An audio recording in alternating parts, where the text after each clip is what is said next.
Hey everybody, how is it going? Thank you so much for coming to my online class. And I am just excited to bring this material to you. So let's get started. So we are recording. Let me share my screen and present. Okay. So if at any point you have questions, please drop them in the chat. Otherwise, I will get started. So this course is Rediscovering Your Purpose. And I'm calling it Rediscovering Your Purpose because if you ever spend time with a child, especially a small child, they know exactly what they want. They know what foods they want, what foods they don't want. They know what clothes they want to wear. I remember my daughter went through a phase where she would not wear pants. I'm sure she's stoked that I'm telling you this. But little kids have this innate knowing of what they want and what they don't want. And then because that's kind of inconvenient for us adults, because we have to get them to school, pants or no pants, we socialize them out of it. And not in any ill meaning way of ours, of us, from us, but because that's part of how we grow up, is we kind of lose ourselves as we grow up. So we're taught that things have to be hard, and we're taught that we can't take up too much space.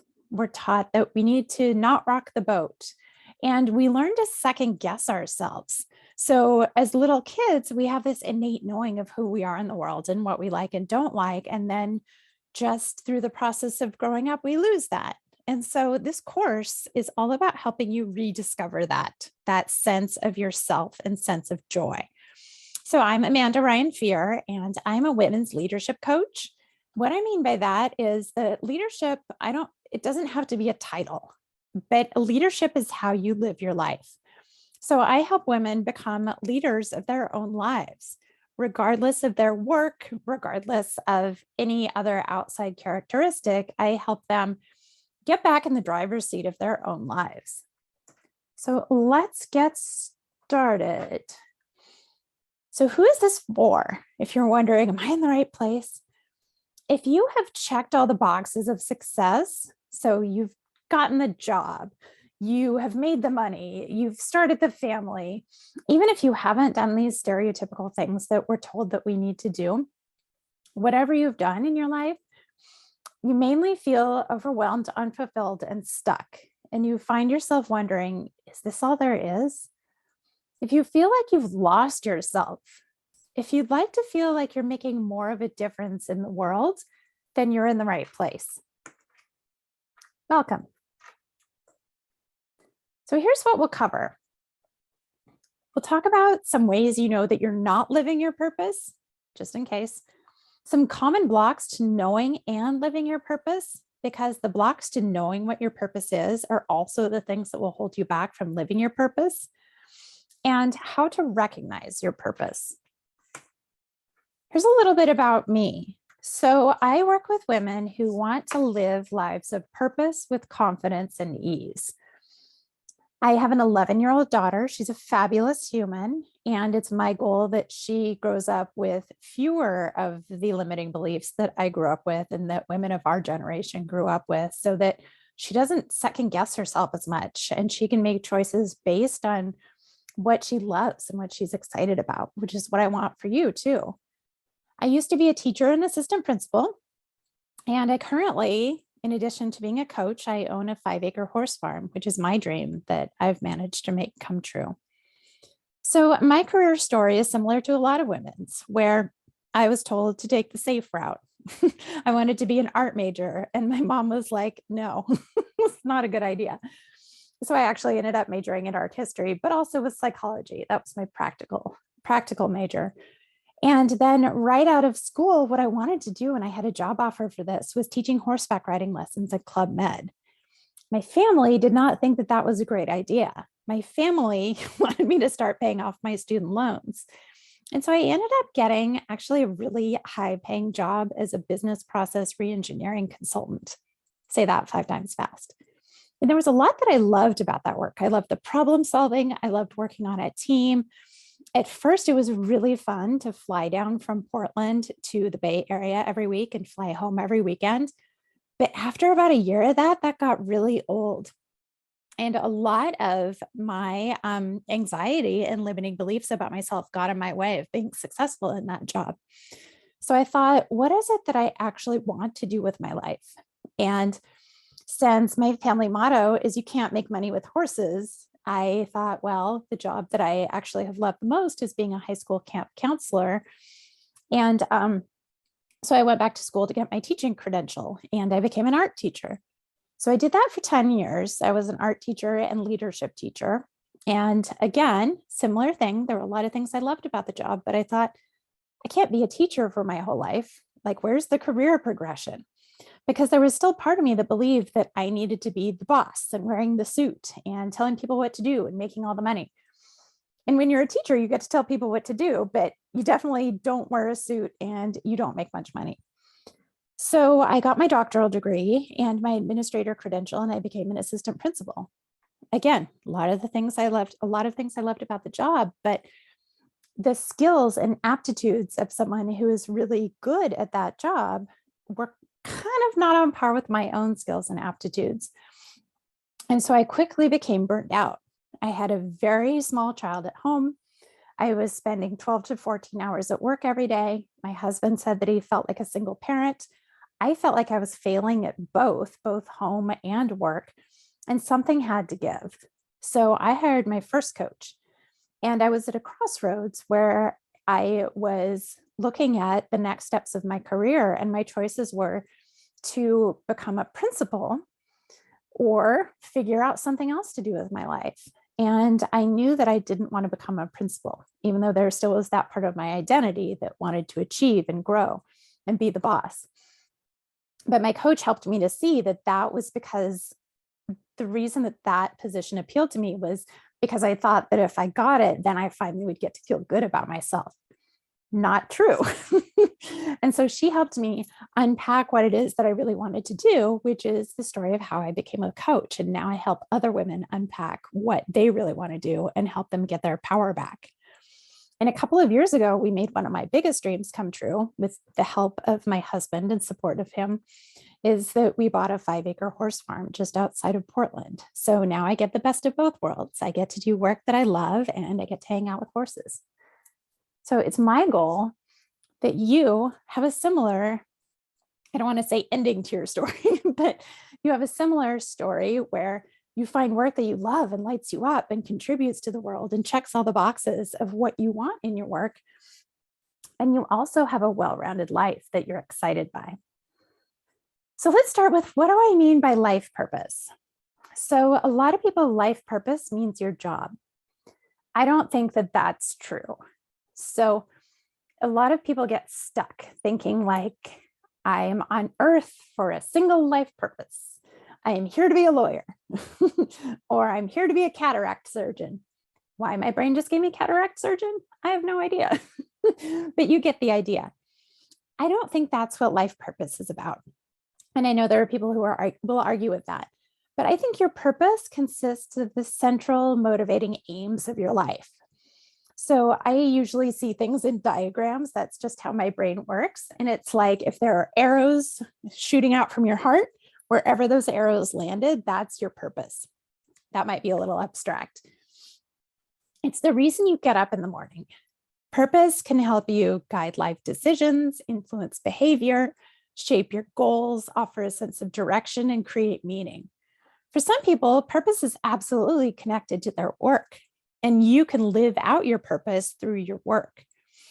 For others, their purpose lies more in their responsibilities to family or friends. Others seek meaning through spirituality or religious beliefs.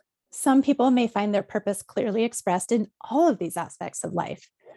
So for example, my life purpose has 3 tiers to it. So the first tier, the overarching tier, is to live life with joy, which is very abstract. I realize that. But whenever I find myself getting down, I ask, how can I feel more joyful right now? Where's the joy in this? I also help other women find their joy and find more connection in their lives and help them unpack and get rid of the limiting beliefs that are holding them back. Another phase of my purpose is being an awesome mom to my daughter so that she can live out her purpose. So life purpose is a little bit different for everybody, and it can evolve and change as your interests and your priorities change. So there are a lot of amazing things about living your purpose. If you Google health benefits of living your purpose, you'll see that people who have lives aligned with a sense of purpose live longer. There was a study of people who lived to be over 100, and pretty much all of them had some sense of purpose that was keeping them going. There is a reduction in Alzheimer's for people who are living out their purpose and have a sense of purpose. There was a study on people with heart disease that runs in their family, and people who had more of a sense of purpose had fewer symptoms of heart disease. So overall, people who are living a purpose live longer and healthier lives. And I don't know if you have experiences like this in your family, but I know that my grandfather, he was very tied to his work. That was his purpose. And as soon as he retired, his health deteriorated very quickly and very rapidly. So while your purpose may not be tied up in your work, your purpose can be associated with your work, but it could also be larger than that. And which is why it's really important as people reach retirement that they continue to have a strong sense of purpose. So let's see. Here are some signs that you aren't living your purpose. So if you're feeling adrift, you're feeling hollow, you're feeling unfulfilled, a lot of women come to me and they say things like, well, my life isn't bad. In fact, there are a lot of amazing things about it, but I just feel untethered or unmoored, or I feel like I've lost myself. If you have kind of a chronic lingering dissatisfaction with your life, and then on top of that, a lot of women feel guilty for feeling that dissatisfaction, where they think, they have so many amazing things in their life that they should be grateful, but they're not. And so then they criticize themselves. It's okay to want what you want. It's okay to want more. I'll tell you that. Trying to be someone that you're not. So when I was an assistant principal, I saw the qualities of a lot of really successful assistant principals around me and tried to adapt those to myself. That didn't work. In fact, I failed miserably trying to be someone that I'm not. So if you feel like you need to put on a suit of armor when you're going to work or be someone that you're not, that's a sign that you're not living your purpose. When you're living your purpose, things tend to fall into place a little bit more easily. So if you're constantly feeling overwhelmed, that's a sign you're not living your purpose. And then finally wondering, is this all there is? Like my generation, our generation was socialized that we could have it all. We could have the career, we could have the family, we could have the rich social life.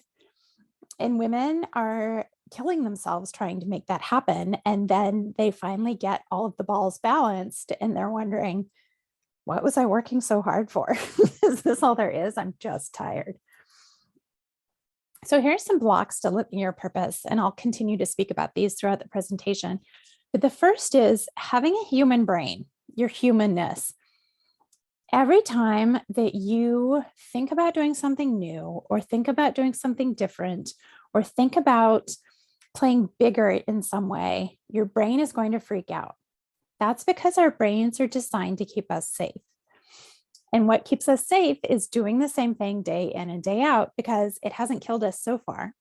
So your brain would love nothing more than if you got up every day at the same time, you ate the same food, you wore the same clothes, you talked to the same people, you made the same commute, you did the same work. Your brain would be stoked. Actually, it wouldn't, because our brains are predisposed to be negative, but your brain would at least not freak out. So anytime you contemplate doing something new, expect that your brain is going to have a temper tantrum.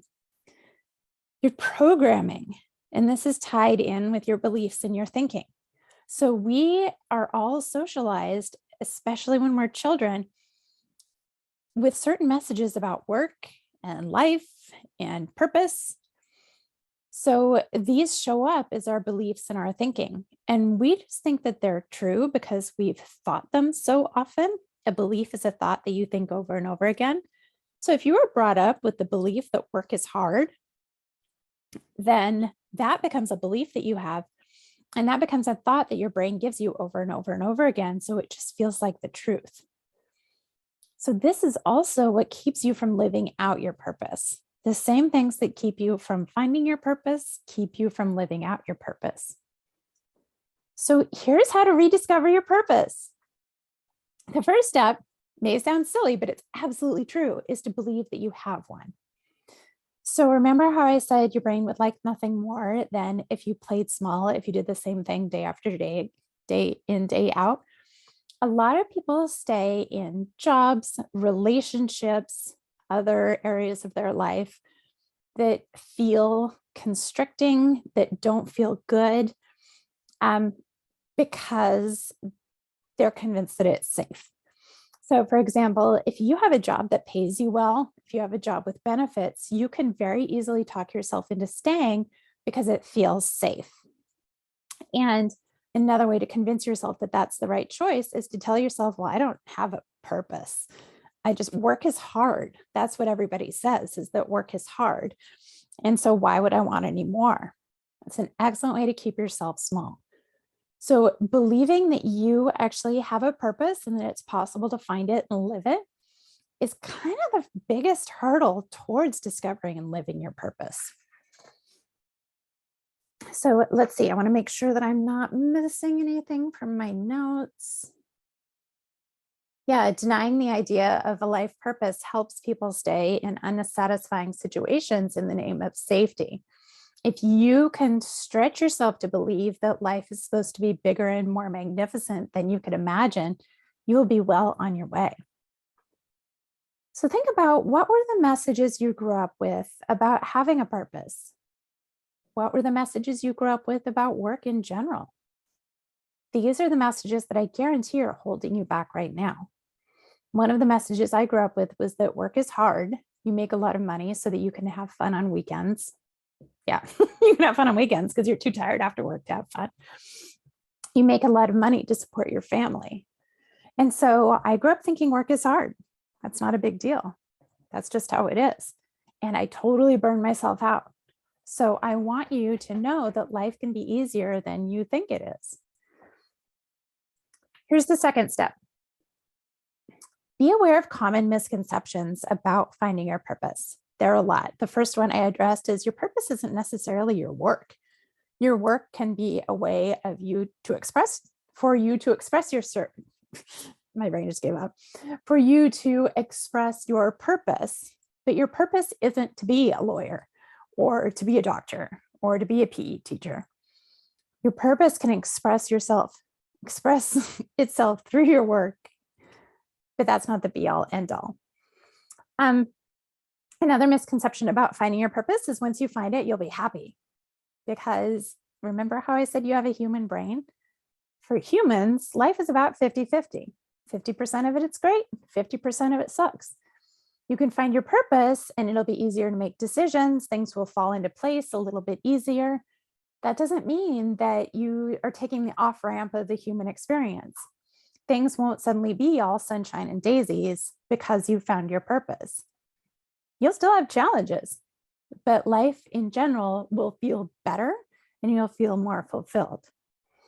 Another misconception about finding your purpose is that it comes from your brain. Because if it came from your brain, you would have figured it out already. But finding your purpose is much more than analyzing things.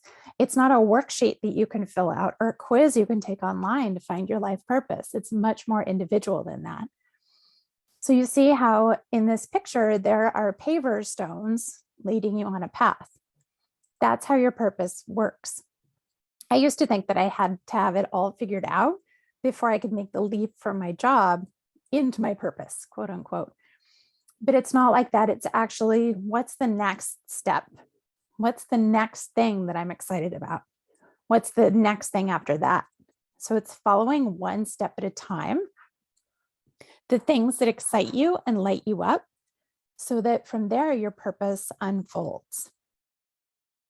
Okay, which brings us to the third step, which is follow what lights you up. I know what you're thinking right now. What the heck? You've spent decades working hard to get where you are, and now you're supposed to what?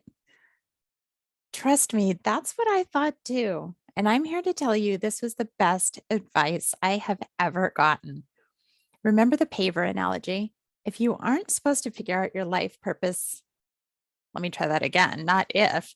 You aren't supposed to figure out your life purpose analytically. If you were, you would know it by now and you wouldn't be in this class. Every day, I want you to do one thing purely because it brings you joy. Here's your homework. Make a list of 50 things that you love. Each day, choose one thing from this list to do.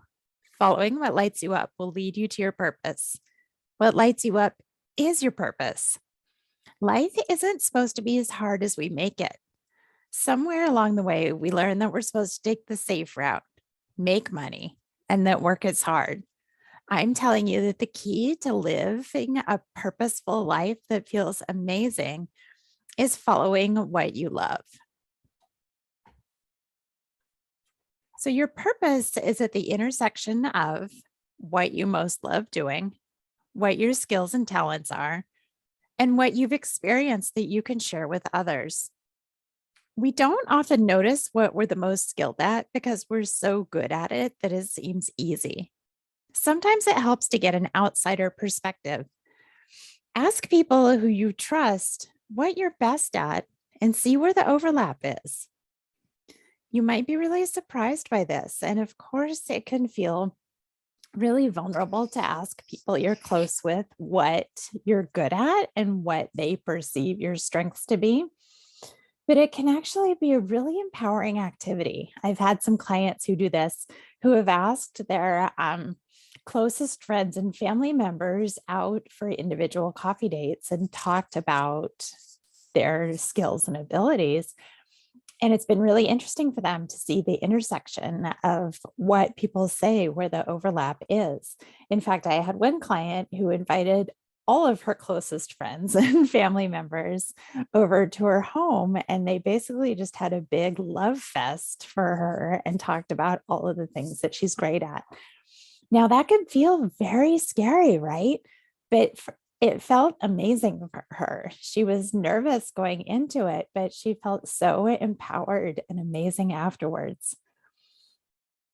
So I'm thinking about also where the biggest challenges have been in your life.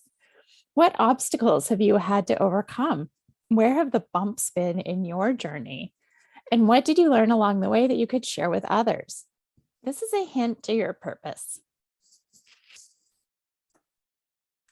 So, the fourth step is to find someone who's been there to help guide you along the way.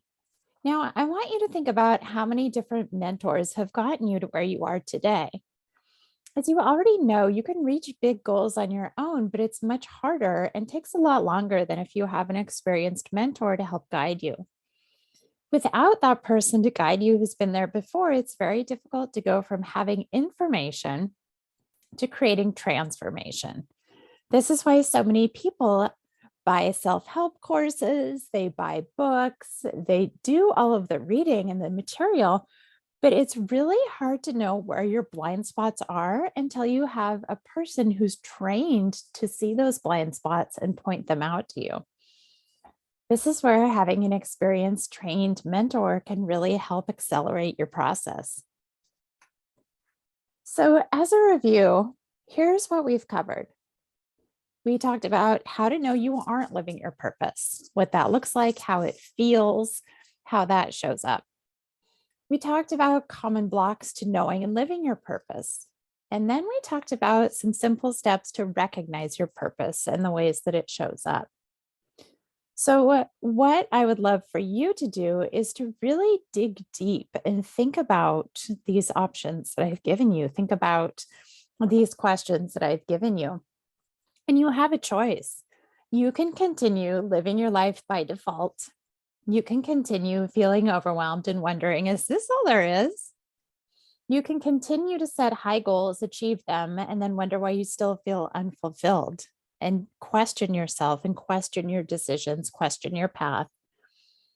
But I know that you don't want to waste any more of your life feeling like you're not making a difference. So, what you can do, if you want to live a life of freedom, you can take the information I've given you and wake up in the morning with the confidence that you're on the right path and can handle whatever comes up in the day ahead. You can show up in any situation with certainty, worth, and purpose. You can get really crystal clear on what you want from life. You can make decisions based on what you want without fear of regret. And you can stop wasting time trying to prove to yourself and to other people that you're worthy. So I would love for you to figure out what you really want from life and create a blueprint to achieve it. For anyone wondering, is this all there is? This work is for you. What I would love for you to do is to clear out the limiting beliefs, old stories, and negative self talk that are holding you back. Connect back to what brings you the most joy and create a blueprint for your life so you feel more calm, certain, and in control. I'd like to invite you to book a free consultation call with me so we can see how I can help you apply these principles to your own life. Like I said, you can 100% do it on your own, but you don't have to. Why would you take more time trying to figure this out for yourself? Let me help you. On the call, we can explore what that would look like. Your brain is always going to tell you how things are going wrong. That's its job. But if you want to change anything in your life, you have to think on purpose about what might go right. To truly make an informed decision, you have to consider both possibilities. The worst reason not to book a call? Because you're scared and have doubts. That will just keep you operating from fear and limiting beliefs for the rest of your life. The first step to living a life that lights you up is to take a risk. And you know your brain is going to have a temper tantrum. You know your brain is going to say it will never work. You can never have the life that you want. All of the things that your brain says to keep you small and safe. But I don't want you to be small and safe. And I don't think that you do either. I mean, I want you to be safe, obviously, but I don't want you to keep playing small and to feel unfulfilled and overwhelmed and stuck. I want to help. So book a free consultation call. It's the first step to living a life that lights you up and to rediscovering what really excites you, what life is all about. So you can go to my webpage, amandaryanfear.com, and click on the Work With Me link, and it will take you to scheduling software. You can pick a time that works for you, and you and I will spend about an hour together talking about what's not working in your life, where you're feeling stuck, and where it is you'd like to go. A lot of women that I work with aren't quite sure where they want to go. They just know that they want to feel better. So that's always the first step, is helping you get a handle on your emotions and to create that safety so that then we can start taking some risks and dreaming. So we'll talk about where you are, where you want to go, and bridge the gap to get there. If coaching together is a good fit on both ends, we can talk about what that will look like. But really, if it's only if it's a good fit on both ends. So seriously, you have nothing to lose. Book a consult call. We'll talk. I'll help you figure out your next steps. And we'll probably laugh some too. So thank you so much for spending today with me. Okay, it wasn't the whole day. Thank you for spending this time with me. Hopefully you learned some things, and I look forward to hearing from you soon.